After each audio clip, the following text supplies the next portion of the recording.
Amém. Eu saúdo a todos na paz do Senhor. Irmãos, então nós vamos ler a palavra de Deus. Eu quero convidar os irmãos para abrir no livro de 1 Reis, no capítulo 17, meus irmãos.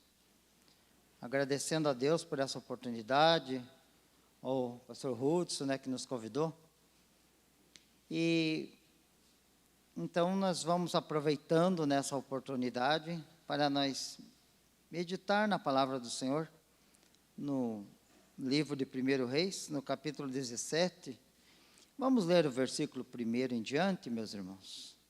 Louvado seja o Senhor.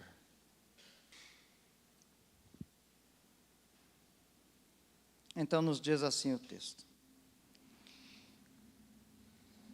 Então Elias, o tisbita, dos moradores de Gileade, disse a Acabe: Vive o Senhor Deus de Israel, perante cuja face estou, que nestes anos nem orvalho nem chuva haverá, senão segundo a minha palavra. Vai-te daqui, vira-te para o oriente, esconde-te junto ao ribeiro de Querite, que está diante do Jordão. E há de ser que beberás do ribeiro, e eu tenho ordenado aos corvos que ali te sustentem. Foi, pois, e fez conforme a palavra do Senhor. Porque foi e habitou junto ao ribeiro de Querite, que está junto do Jordão. E os corvos lhe traziam pão e carne pela manhã, como também pão e carne à noite, e bebia do ribeiro. Sucedeu que, passados dias, o ribeiro secou, porque não tinha havido chuva na terra. Amém. Podem assentar, meus irmãos.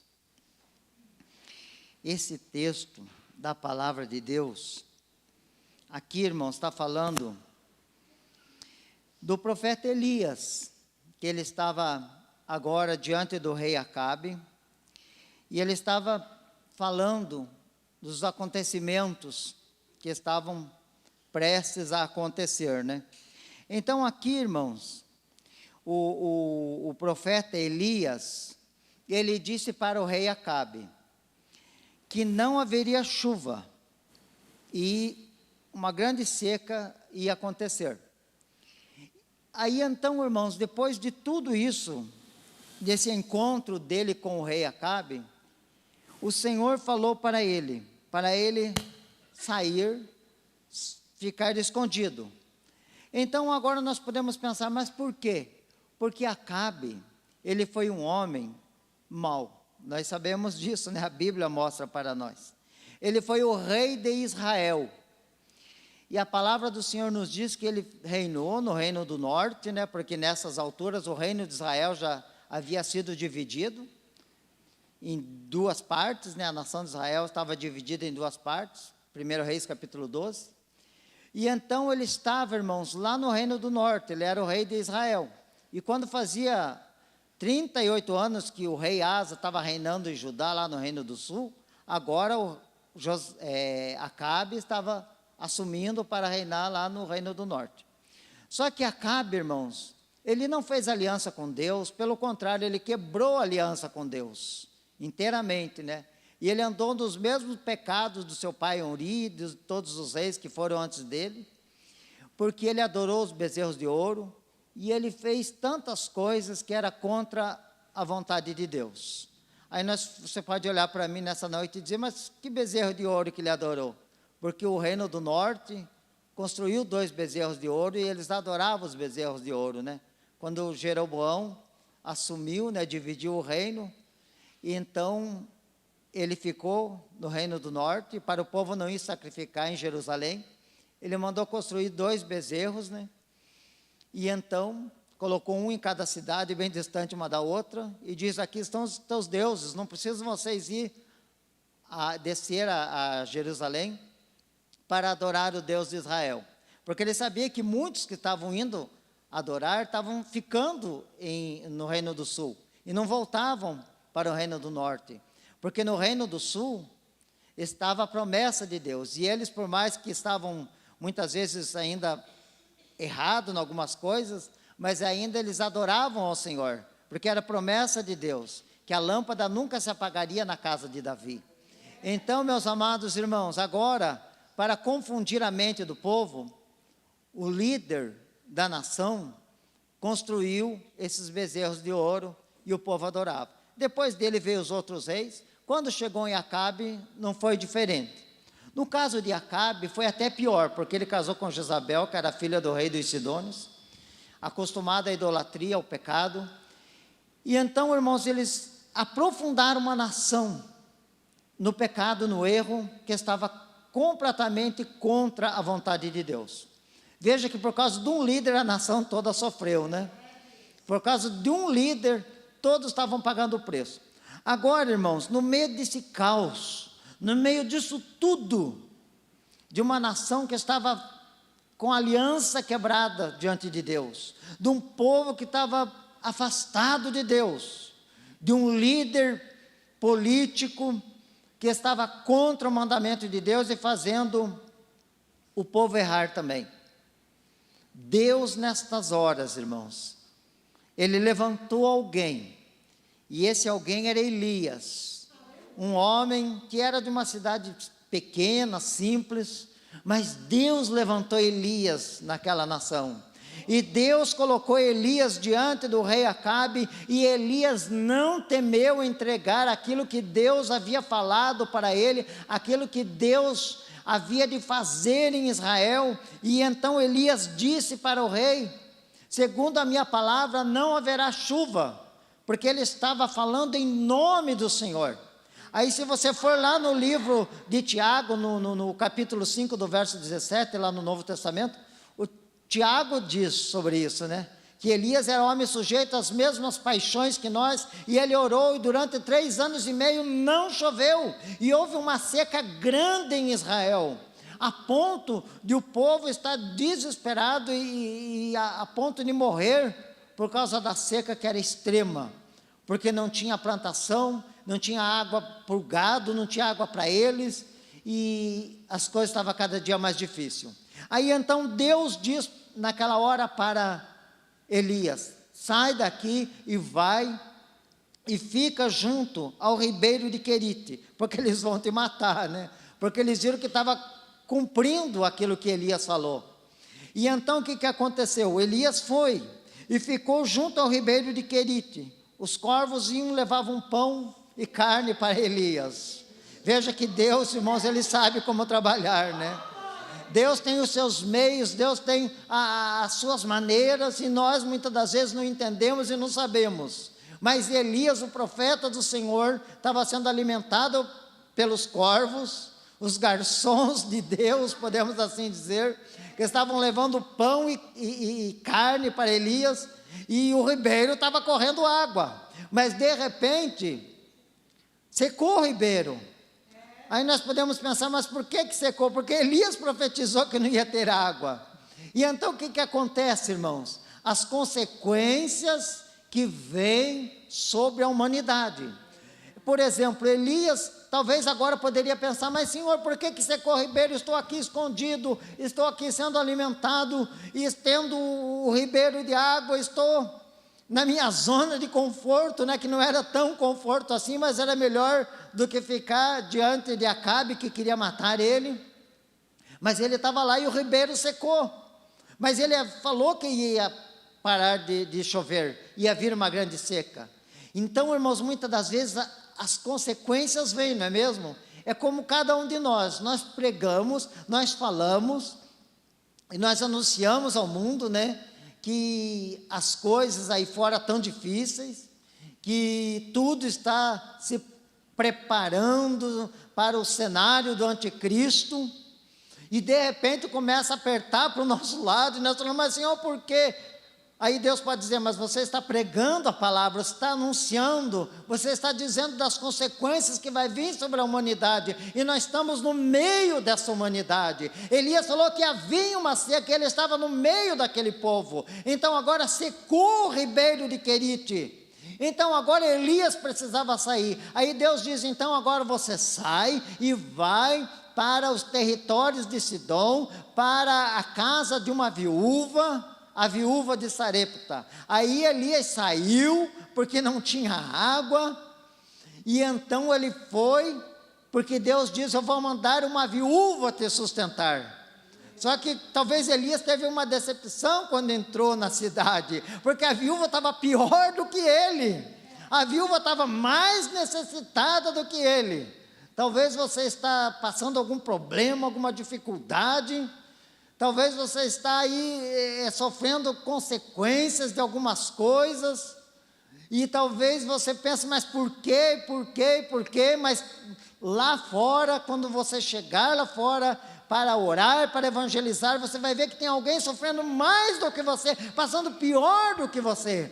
Então agora Deus estava dizendo para Elias: vai, porque a viúva vai te sustentar. Mas a viúva precisava mais de Elias do que Elias precisava dela. Aí então ele chega, entra na cidade e vê aquela senhora catando os gravetos e diz: traze-me água para mim, traz-me uma botija e uma vasilha para mim tomar água, e traz-me também um bolo pequeno. Aí ela diz: está vendo esses gravetos? Eu vou fazer um fogo, e só tem um restinho de farinha, um pouquinho de azeite na botija, vou fazer o resto que eu tenho, um pequeno bolo para mim e para o meu filho, e nós vamos esperar a morte depois disso. Aí Elias falou: faze como eu estou pedindo, faz um bolo pequeno e traga para mim, porque assim diz o Senhor Jeová: a farinha da panela não vai se acabar, a botija do azeite também não vai acabar. Aí então ela foi, irmão, e pegou o graveto e fez o bolo pequeno, confiante, trouxe para Elias. E então o que aconteceu? A palavra do Senhor diz que aquela viúva que estava para fazer a última refeição e depois morrer com o filho, agora não acabou a farinha e não acabou o azeite também. Irmãos, Deus sabe como suprir, não é mesmo? Deus sabe como suprir. Aí então, irmãos, o que aconteceu? Elias ficou ali, e parece que as coisas estavam acontecendo de uma maneira assim que era difícil de entender, porque agora a viúva tinha azeite, a viúva tinha a farinha, mas de repente o filho adoece e morre. Aí ela diz: mas Senhor, tu vieste trazer aqui a minha memória, os meus pecados, e o meu filho morreu. Será que é por causa do meu erro do passado, dos meus pecados, da minha iniquidade? Aí então, irmãos, mas ela não entendia que se Elias não chegasse, o filho dela já tinha morrido há muito tempo, porque eles iam morrer de fome, e Deus enviou Elias para eles não morrer de fome. Agora Elias orou, estendeu-se 3 vezes sobre o corpo do menino, e o menino ressuscitou, o menino reviveu. Ele entregou para sua mãe e diz: está aqui o teu filho. Aí ela reconheceu e diz: realmente eu sei que a palavra do Senhor está na tua vida. Glória a Deus. Meus amados irmãos, nós podemos entender com esse texto, nessas passagens aqui de Elias, que tudo que está vindo sobre você, sobre a igreja, sobre cada um de nós, tem um propósito de Deus, não é mesmo? Tudo tem um propósito de Deus, e muitas das vezes nós não entendemos. Aí então Elias estava diante do rei, falou da grande seca, 3 anos e meio sem chuva, sem nada. E agora então, ele teve que sair, correr, fugir. Deus estava mandando ele sair. Vai para o ribeiro, secou o ribeiro, não tinha mais água. Vai para a casa da viúva, vou mandar uma viúva te sustentar. Chegou lá, a viúva estava mais necessitada que ele, como já falamos. Morre o filho. Então, quer dizer, parece uma consequência assim, de tragédias na vida dele. Mas em tudo, irmãos, ele estava vendo a mão de Deus. Em tudo ele estava vendo a mão de Deus. E Acabe desesperado, procurando Elias por tudo quanto é canto, e procurando. Aí então Acabe diz para Obadias, que era o seu mordomo, o seu servo, e diz: vamos sair pelos vales, vamos sair pelas nascentes de água, para ver se nós achamos pasto para os cavalos, pelo menos os cavalos não morrer de fome, E se acontecer uma guerra, nós temos animal aí para nós poder montar neles e sair na peleja. E então, irmãos, depois de todo esse tempo de seca extrema, fome, miséria, aí então, e a idolatria grande, o pecado, E Acabe, irmãos, coração duro, Jezabel, podemos dizer que é pior do que ele, mas agora Obadias estava junto com Acabe. Aí nós podemos parar um pouquinho na vida de Obadias, né? Que era um servo de Deus. Acabe era ímpio, e o servo, o mordomo, era fiel a Deus, e eles começaram a sair pelas nascentes de água, procurar pasto para os animais. De repente, irmãos, Obadias encontra Elias. Quando ele encontra Elias, ele diz: tu és Elias, o meu senhor? Aí Elias diz para ele: chama o teu senhor, Acabe. Ele diz: eu não posso chamar, porque se eu chamar e o Espírito do Senhor te arrebatar, ele vai me matar. Ele vai dizer que eu estou mentindo, ele vai me matar, porque não tem reino que ele não te procurou. Ele te procurou por todos os lugares. Mas Elias lá no ribeiro de Querite, o ribeiro secou, foi lá para Sarepta, e nada do rei achar ele. Mas agora Obadias encontrou o profeta do Senhor, e ele diz: não chama Acabe. E Acabe veio. Quando Acabe veio, irmãos, imagina o cenário, né? Do rei com o profeta do Senhor, o rei ímpio e o profeta cheio da glória de Deus. Aí então o rei Acabe diz para ele: você é o perturbador de Israel, você tem perturbado a Israel, você tem tirado a paz de Israel. Aí o profeta diz: não, eu não sou perturbador de Israel.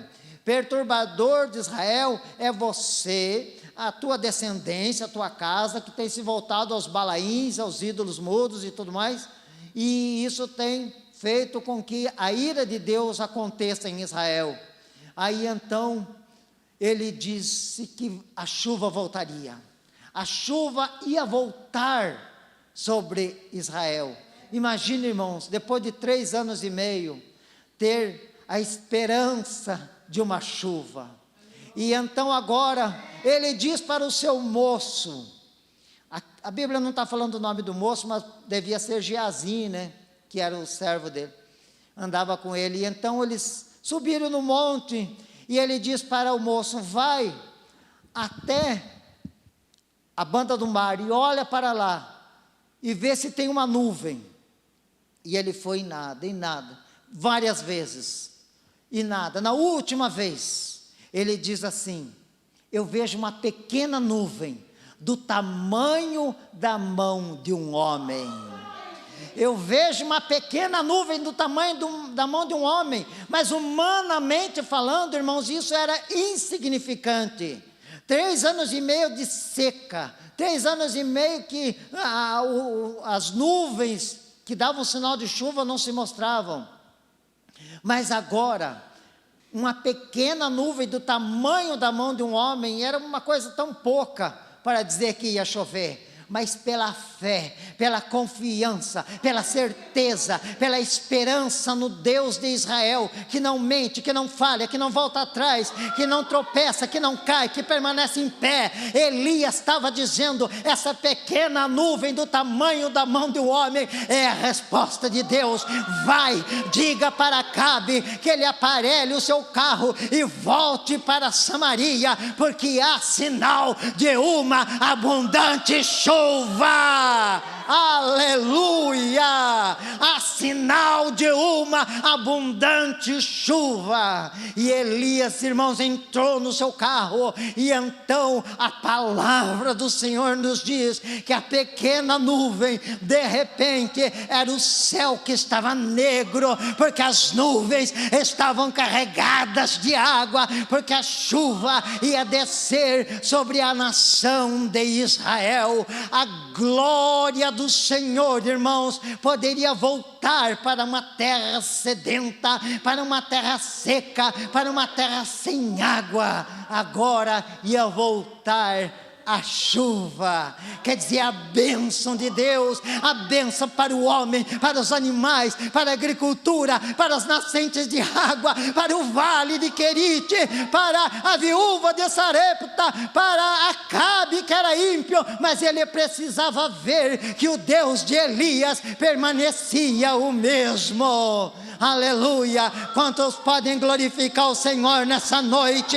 Você pode estar no vale de Querite, você pode estar fugindo do inimigo, você pode estar com medo, você pode estar atemorizado devido aos acontecimentos que estão por aí, mas nesta noite Deus está falando para mim, Deus está falando para você, que não importa a sequidão espiritual que o povo esteja aí fora, sobre você vai vir a glória do Senhor, a nuvem da glória de Deus, ela pode dar sinal de uma abundante chuva para esse ano de 2025, mas a chuva que nós estamos nos referindo são de bênção, são de vitória, são de porta aberta, são de igreja cheia, são de batismo no Espírito Santo, são de almas se decidindo para descer as águas do batismo, são de pessoas se decidindo a viver uma vida reta na presença do Senhor. As bênçãos para 2025, elas podem, elas vão acontecer, porque nós cremos na palavra do Senhor. Humanamente falando, amados irmãos, parecia um cenário impossível de se mudar. Seca, perseguição, viúva sem nada, viúva com filho morto, mas de repente a viúva que não tinha nada, agora tinha azeite, agora tinha farinha, o filho que estava morto agora estava vivo, a terra que estava seca, de repente uma pequena nuvem subia da banda do mar, e de repente a chuva desceu sobre a nação de Israel, e a glória de Deus, irmãos, pôde ser vista diante daquele povo. Quando a chuva veio, irmãos, não era apenas a água, mas era a bênção de Deus acontecendo numa terra que estava seca, que estava sedenta. Nós vivemos dias difíceis, é verdade, a igreja do Senhor vive dias difíceis, mas nós não vamos ter medo, nós não vamos recuar, nós não vamos voltar atrás. Nós podemos ter alguns momentos de medo, porque nós somos humanos, o próprio Elias teve depois, lá para frente, na caverna, que já é outra passagem, mas irmãos, em tudo isso Deus vai estar conosco. Seja no vale de Querite, seja na viúva sem nada, seja diante do Acabe do presente século, Deus está com você, Deus está pelejando por você, pela tua vida, pela tua casa, pela tua família, pelo teu ministério, pelo teu louvor, pelo teu ministério de intercessão. Deus está pelejando por nós, e as portas do inferno não prevalecerão contra a igreja do Senhor, contra a casa do Senhor. Essa, irmãos, é a nossa oração para 2025, as bênçãos vão acontecer, a nuvem da graça de Deus, ela vai retornar novamente, ela não foi embora não, ela vai retornar, ela vai se fazer presente na tua e na minha vida. Amém, meus amados irmãos? Oh, aleluia! Não tenha medo dos Acabes do presente século, não tenha medo das Jezabels do presente século. Deus está te levantando você como Elias do presente século.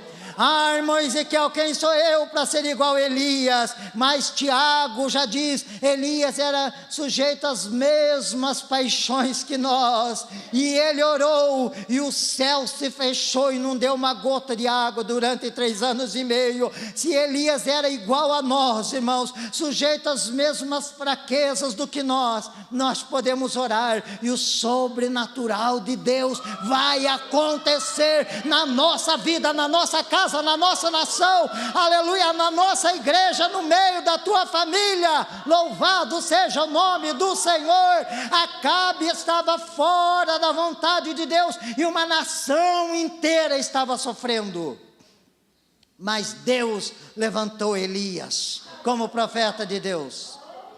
Talvez a nação pode sofrer por causa de um líder político, a nação pode sofrer por causa de acontecimentos que estão por aí. Mas você é o Elias de Deus.